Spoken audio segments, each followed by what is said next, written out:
غادي كنتسارى في شوارع ميلانو الايطاليه وبغيت ناخذ قهوه بالخف من ديك لا ماشين اللي كتبيع قهوه. شويه كنسمع جوج ديال الشباب كيهضروا بواحد اللغه اللي انا ديجا عارفها وكنفهمها مزيان، واخا ما كنهضرش بها ولكن كنفهمها. وشويه وليت فضولي وانا نسول واحد فيهم واش كتهضروا بالشلحه.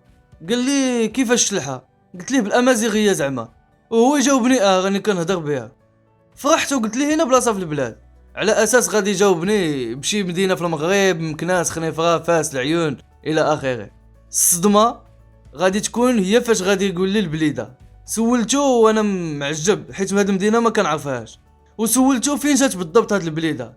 هو يجاوبني قال لي بينها وبين الجزائر 100 كيلومتر. ما عرفت باش نرد عليه حيت في دماغي كنت كنتسائل واش خوتنا جزائريين ولا. انا راه مغربي وكندوي بالامازيغيه واصلي امازيغي، ولكن كيفاش انت جزائري وكتهضر نفس الامازيغيه ديالي؟ واخا كاين شويه ديال الاختلاف. ويطيح في بالي علاش اللي ما ندير شويه ديال لي ريشيرش في هذا المجال، وجيتكم بهذا الفيديو اللي ناضي.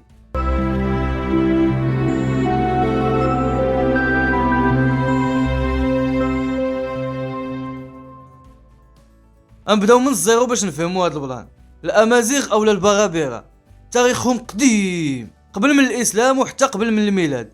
الا كنا حنا دابا في 2022 ميلاديه اللي هي 1444 هجريه، فراه دابا 2972 امازيغيه. تقدروا تلاحظوا الفرق غير من هاد الارقام هادو بلا ما نزيدو.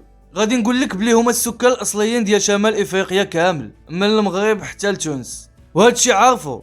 ولكن اللي ما عارفش هو منتشرين لدرجات وصلوا لموريتانيا، ليبيا، نيجيريا، مالي، بوركينا فاسو ومصر حتى الجزر الكناري. وزيد عليها في هذا العصر الحديث الوقت اللي حنا فيها دابا، فرنسا، كندا، بلجيكا، هولندا، ايطاليا والمانيا كانوا قوة عظمى ولكن سلميين بزاف، ماشي همجيين كيف كيسوقوا لهم بحال الفايكينغز ولا المغول ولا. الامازيغ كانوا سلميين وباقين سلميين، بالعكس كانوا في قمة الاناقة. وهادشي نقدروا نشوفوه غير في الحيلي اللي كانوا كيديروا النساء ديالهم، ولا في الزرابي ولا الاواني اللي كانوا كيصنعوه، والفن والرسومات اللي معروفين بهم، والصناعة اليدوية بطبيعة الحال اللي باقين كنشوفوه حتى لدابا. وما نساوش الشعر الامازيغي. الشعر الامازيغي من اقدم الشعر في العالم. زيادة على ذلك شعب مضياف بزاف وديما بابهم مفتوح للضيافة. واحد السر اللي خلى الامازيغ يكونوا ويبقاو الى يومنا هذا هو ما عمرهم بغاو تكون عندهم دولة امازيغية. هدفهم هو يبقى الاصل ديالهم حتى تفنى الدنيا. وحتى الا كانت شي دولة تحت الحكم ديال شي امازيغي، هادشي ما كيعنيش انه غتكون ديك الدولة امازيغية. مثلا ماسينيسا اللي حكم مملكة نوميديا من الشمال ديال المغرب حتى الشمال ديال تونس كاملة، اولا الملك باكال اللي حكم مملكة موريتانيا، اولا في 945 سنة قبل الميلاد كان واحد القائد امازيغي اللي سميتو شوشنغ الاول، قدر يسيطر على العرش ديال مصر كاملة وبلا حتى نقطة ديال الدم.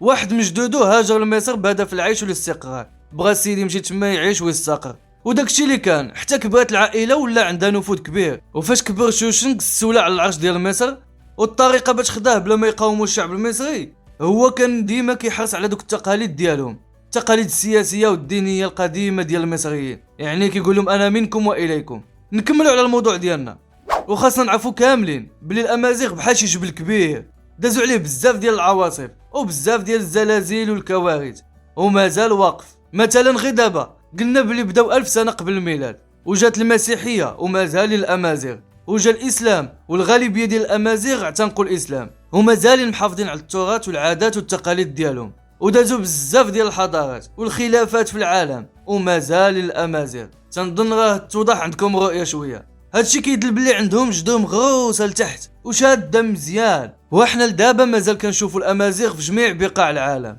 انا نعطيكم واحد احصائيات خفيفه ظريفه شحال من نسمه كاينه في بعض الدول. مثلا المغرب 20 مليون نسمه، الجزائر 14 مليون نسمه، ليبيا 1.5 مليون، تونس 700 ألف نسمه، مصر 50 ألف نسمه، النيجر 900 ألف نسمه، فرنسا 2.5 مليون، كندا 20 ألف نسمه، والليسته باقا طويله، والمصادر كامله غتلقاوها في الديسكريبسيون. كيف العاده ما كنبغيش نطول عليكم ونديطايي بزاف، ولكن الا بغيتو نديطايي فعليكم غير بكومونتيرات وغنديطايي مزيان. كاين ما يدار في جميع المواضيع اللي تطرحوا حد الان في القناه، غير هو ما كنبغيش نطول عليكم. وحاجه اخرى قبل ما نساليو، اي واحد كيشوف هذا الفيديو وفهم الدارجه المغربيه، فانا متاكد انك الا رجعتي بالزمان اللور غادي تلقى اصلك كان امازيغي، وبسبب التحول الثقافي والتعريب والاسلامه تبدلنا كاملين. شكرا بزاف على المشاهده، واللي عنده شي اقتراح بالنسبه للموضوع اللي جاي خليه ليا في كومونتير. دمتم سالمين.